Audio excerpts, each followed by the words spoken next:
said, man, I thought your presentation, I was like, yeah, we're about to find out. He put that 15 mil wrench on it, and right off. That one wrench saved him hundreds of dollars.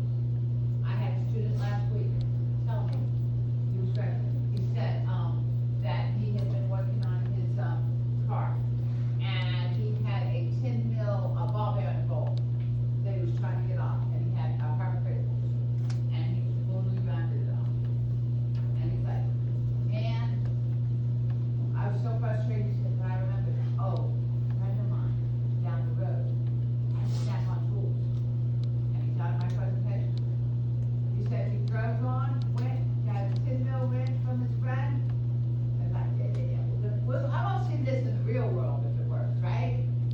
He put our 10 mil wrench on that 10 mil bolt, that ball bearing bolt.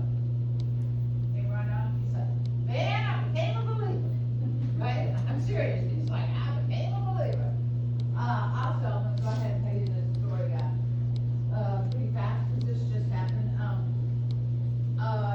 Dealership, Tennessee. BMW dealership. Had Ted there.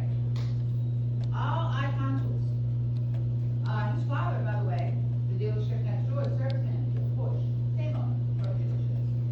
So, this tech worked on him, and those people took their car, moved up to Connecticut or whatever, took their car, their Mini to a Connecticut dealership. That gets the service done. The Connecticut dealership opened up the hood, closed the hood, called BMW National Office, BMW National Office, called the Tennessee, dealership, and said, this is what's about to happen. You